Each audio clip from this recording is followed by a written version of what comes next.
Hi, I'm Camilla. And I'm Kane, and we are the FI Resellers. And we have another What Sold video for you. So we are going to show you some of our best sales from the past week, and then we're going to share all of our numbers from all the sales that we had, and then we're going to talk a little bit about building wealth, how we use our business to help us grow our wealth, and how you can do the same. All right, we've got a really cool pair of shoes for you.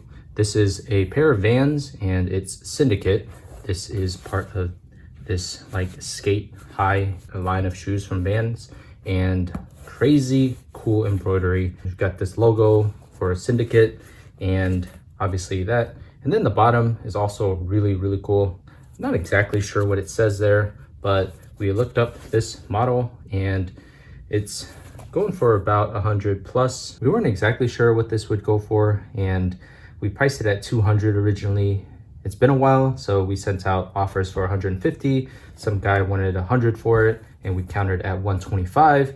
And so that's where we landed, 125 for these babies. So really good, considering we got them from the bins. And funny story is that Camilla found one shoe, and then I found the other shoe, and you just gotta love it when that happens. It just means it was meant to be. So we got these size 12s, so they're quite big. So you do have to find the right buyer for this, because you know, as you get to the higher sizes, it does get a little more difficult to find men with these size. So the design, the style, all of that makes it a little difficult to find a good buyer, but in the end, got a really good price for it. So really happy that we waited and got 125. All right, since the buyer paid 125 plus shipping on this, it will go to the authenticator because it was sold on eBay. And we just like to put it in a regular priority mail shoebox. Wrapped it up with this craft paper. Since it is going to the authenticator, they are going to take it out to inspect it. So there's really not any point in, putting it nicely for the final buyer, because the final buyer isn't going to be the first one to open it. But anyway, we have no reason to think that this is fake. So hopefully it will go okay and it'll get to the authenticator and it'll be real and get sent to the buyer. Fingers crossed. Okay, so our next sale was this quilt with all these flowers, these applique flowers. And this is such a beautiful quilt. Each of these petals are individually appliqued on there. And then it's got a really nice quilting, which is like the pattern of the stitching. So the stitching is in a dressed-in plate pattern. So overall, it's a really nice quilt. It doesn't have any rips, which we usually try to avoid rips if, it's just kind of a average pattern. And here you can see the dressed-in plate pattern a little bit more easily. This quilt has a couple of spots, which lowered its value some, but it doesn't have any rips, which is good. So spots lower the value some, rips lower the value a little bit more. Because people figure that they can get the stains out maybe, but might not want to have to do the intricate repair work in terms of a rip. This sold for $150 plus shipping, which is really great. I priced it really high because I think it's just such a beautiful quilt. It's one of my favorites that we picked up, and so I priced it really high, figuring that we could keep it for a little while and then sell it, which is exactly what we did. We had it for a little while longer than if we had priced it a little bit closer to selling price. But really happy with this sale. I hope that the buyer loves it. I think it is such a cool quilt. Look at this, edging on the side, the sashing. It's really cool. All right, so here it is. As you might know, we like to wrap it with cling wrap just to give it some added protection from water mostly. And, kind of during this very hurricane and very rain heavy season, it's important that we do this. So overall, it's about 5 pounds in a USPS large mailing box. For most quilts, we tend to go about 4 or 5 pounds estimate. And this one is just under 5 pounds. So we're very well covered, and it fits really well. The way that I folded it makes a really big difference on how it's kind of just placed in there and it's not bulging the box. So there you go. So here is another quilt that we sold. This one is not homemade. It's by a brand. It's called Arch Quilts. We have found this a couple times at the bins. This is the only one that we've picked up because it's more of a classic style. Some of the other ones don't sell for as much, and this sold for $50 plus shipping. So a big difference from the other quilt that we had. This one does have some rips throughout, so that was why we priced it lower originally, and because it was store-bought rather than homemade. But overall, this is kind of a vintage style, so I could see this fitting into someone's, cottagecore aesthetic in their house, things like that. So that was the reason we picked it up and why it sold. It sold in about the same amount of time as that other quilt, so a couple months, but really happy to get this gone. We've been trying to kind of clear out some of our quilts so we can reclaim some of our space back, so when we go back out thrifting again, we can pick up some more quilts. So really happy with this sale overall, and remember, don't sleep on quilts, even ones that you think are kind of damaged. We've got this really soft quarter zip by Peter Millar, and we have sold Peter Millar a few times before. It's a really nice brand. It's even got this embroidery, Sainsbury Conference 2021. It is coming to the end of 2022, so you know the likelihood of someone buying a 2021 item in 2023 goes even lower, so we decided to take an offer. The buyer is in $41.45 for this thing, so pretty good. Peter Millar is definitely a bit of a higher end brand considering this is $138 originally. Just be on the lookout for Peter Millar and look it up. This one happens to say Seaside, so pretty nice overall. It's gonna go into a padded flat rate, and hopefully we'll get this to the buyer quickly because apparently he's going off to college. Okay, so here we have a pair of shoes by the brand Kuru, and they are like a hiking running shoe, and I picked these up at a thrift store in Austin when we were on our baby moon. And the reason I picked these up and looked at them in the first place is that they were in really good shape. Like, looked like they had hardly ever been worn. So I looked up the brand to see if it was worth anything, and I saw that they were selling for about $40 or $50. So I decided to buy them, and I figured, you know, I like going into thrift stores and getting really, you know, hardly used things because we hardly ever find those at the bins. Usually the things at the bins are a little bit more beat up. And so I had these listed for a couple months, and then someone came in and offered 40. I had it listed at 50, so I accepted. Really happy with this sale and to get these out.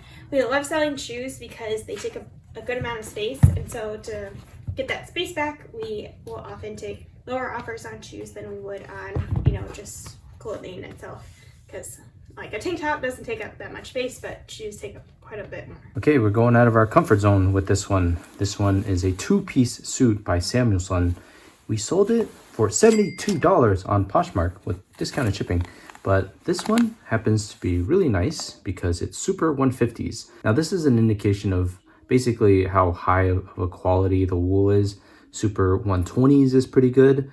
The higher it is, the better. So this one is really good. And then you've got obviously 180s and then up to 200 and past that. So if you find, let's say a Joseph A. Bank super 120s, super 200s or something like that, even the brand that is Joseph A. Bank would make sense to pick up, you know, something this nice. Found it at the bin, saved it from the landfill, and we're really happy that it's going to a new home. This is just a really nice suit and two-piece overall. You know, we don't pick up too many two-piece suits, and we certainly don't sell as many as we want to, considering this went for a whole lot. Now, we did consult the Endless Thrift on Instagram. He is a great resource for selling high quality suits and other men's clothing. So make sure you're giving him a follow because he posts some really cool stuff. Okay, so we sold this suit jacket, and it's also Samuelson. This happened to have been all in one place in the same bin. So I looked through the entire bin looking for this brand and then looking at the materials tag. And this one happens to be 100% camel hair. Crazy, pretty cool. It's sold on Facebook for $40 plus shipping, I think. So this one happens to be also really nice material. It just feels high quality. It's just so soft. That's just, again, something that the Endless Thrift helped us out with, and we identified it. So all in all, we have, I think, 2, maybe 3 more of these Samuelsons to go, and I think one of them is super 120s, and then the other one might even be cashmere blend. So really nice ones.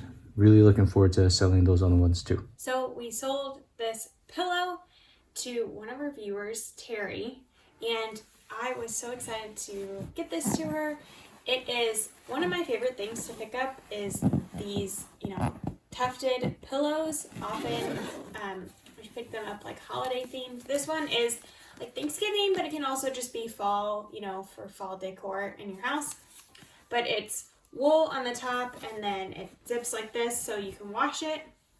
And I just think that these are so cool, and each time we pick them up they have sold and usually pretty quickly. So this sold for $30 plus shipping, and it's going to take a pretty big box to ship it out, but it's not too heavy, probably like 3 pounds. So that was what we put on there, and really excited to get this to one of our viewers. That was so nice of Terry to buy something from us. She mentioned that she wanted to support us and found this in our shop. That just warmed our heart. We just love that so much. So thank you so much, Terry, for purchasing this, and we hope that you love it. If you like selling Birkenstock, you will definitely like selling Papilio because it's licensed by Birkenstock. And so it is technically, I think, a subsidiary of Birkenstock. Papilio just happens to have its, its own right to design for, their shoes and whatnot. So it's a very similar vibe to Birkenstock, obviously. So this is a brand to be on the lookout for sure. It's got a great name. It's, got a great brand behind it. And this sold for $44.65. So we're pretty happy. When we got these, the bottoms look great. And, this very bottom, you can tell, even if you can't see the front and the top, you can kind of take a look at the bottoms and guess that they might be Birkenstock. And so sure enough, they were, at least they seem like it. And so, you get to see that. And overall, really good. We're really happy with the sale that we got. This has got a pretty nice design on these straps as well. So as always, we try to fit as many of these type of shoes into padded flat rates and ship them off. Okay, so we've got a pair of pants by the St. John collection. And St. John in general, the whole umbrella of St. John products is very well known. The name carries itself very well. And these sold for $41. Now, these pants are pretty plain, so it's kind of hit or miss when it comes to plain items like these. They don't even have pockets, y'all. So anyway, overall, we like picking up St. John if it's cheap enough. Obviously, the more substantial they are, the blazers and, the brighter colors. And if they have St. John, markings, then that would be very good. But we try to pick them up at the bins as often as we can. And they do sell pretty well. The sell-through rate is not terrible, and it's not like 100% by any means, but overall, something to be on the lookout for. And if it's cheap enough, we pick it up. Okay, so those are some of the best sales from the past week. We sold some other items, but they were just kind of basic sales. So we're not going to go over those this week because it would bore you, because overall we sold 36 items for a gross revenue of $1,297.24. Cost of goods for those 36 items was $88.77. On eBay, we sold 24 items for a profit, so that's after fees, shipping, and cost of goods, of $599.22. Pretty good. On Facebook Marketplace, we sold just 5 items for $109.14.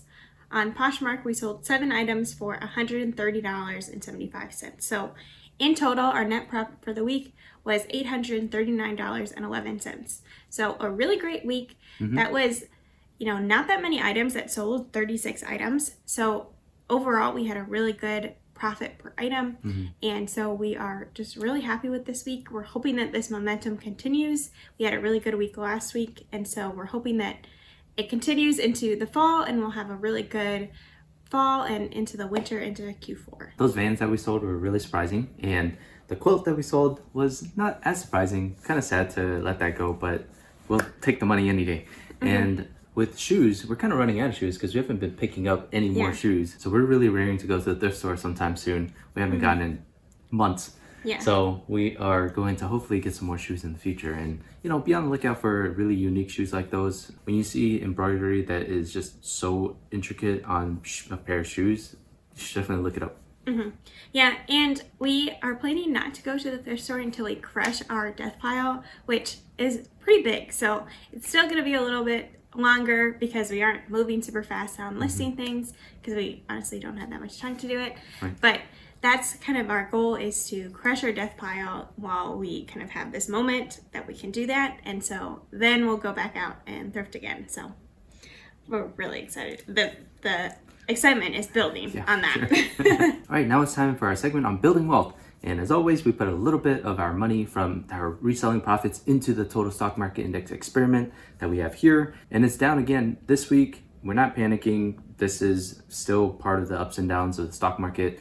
Previously, we were very excited with the growth, and now we're just thinking, well, it takes a lot of time for something like this to go from negative 1,000 back up to positive, and you'll see that there are going to be bumps in this road because we're almost back down to 1,000, but we're not discouraged. We just keep saying the same thing. This is very long term, and that's what our message has always been, and that's what our message is continuing to say, is that we're not worried. We're going to just wait it out, and we'll keep you updated.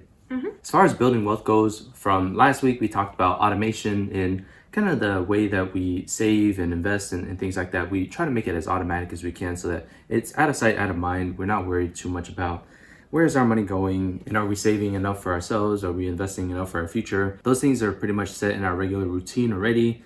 That's what automation does for us. It just takes a little bit of the mental load off, and it gives us more time, right, to think about other things. When we talk about automation and building wealth, it has to do with paying yourself first. Yes, we talked about that. We also consider in our business, all of that. But in the end, what I mentioned about saving time, that's got to be one of the biggest advantages to automating things, is that when you're able to take back time, it's a lot different than money, because you can always make more money, but you can never get back your time. And so when it comes to building wealth, I think most wealthy people really understand that you can't get back time, but you can always make more money if you hustle and all of that, and you use your intellect to kind of build wealth. And so for us, we try to take back as much time as we can when it comes to automating things as much as we can. We use Posher VA for something like POSHMARK. It's one little thing that we don't have to do every single day for the 2 years that we've been reselling, as one example, and automating our investments. We don't have to keep looking at those. We don't have to worry about those. But at the end of the day, whatever that means to you, taking back your time is very important. It's really about understanding your most precious, non-renewable resource. It's something that you really can't take back if you felt like you've lost it, or if you felt like you've wasted it. Obviously, if you're wasting time intentionally, like lying on the couch and resting, or binging on a show, hopefully you're doing that intentionally and saying, I'm gonna watch X amount of episodes. But at the end of the day, if you choose to do that, then that's intentionally spending your time in a way that is restful to you. That's different than what we're talking about. It's about really thinking about what is the least valuable thing that we have to do over and over and over and over again, that we can cut out so that we can take our time back. So I think wealthy people really understand that you can always make more money, but you can't take your time back. So hopefully that gives you some encouragement as to think about what you can kind of cut out, what doesn't matter to you, some of the things that you hate doing, right? I hate mowing the lawn, so we pay someone every 2 weeks to mow the lawn, and that's honestly so valuable to me, because it takes me such a long time, and it is such arduous because of the heat. It's just an arduous task. So if that's something that you need to consider, then just think about, what are the things that I hate doing the most, and can I automate that, or can I pay someone else to do that? Because taking that time back is really important. Okay, so that's all we have for you this week. We hope that you enjoyed this video. If you did, give it a thumbs up. And if you aren't subscribed, consider subscribing. We would love to have you as part of our YouTube community. And leave a comment down below how your sales are going this week. Tell us about how your business is doing. We would just love to check in with you down there. Yeah, keep that passion burning, y'all. Hopefully your summer has kind of, ended, and all the fall things are coming up and selling really well. Christmas is coming too, so this is a really exciting season. We hope you're doing well, and we're really cheering for you. We'll see you later. Bye.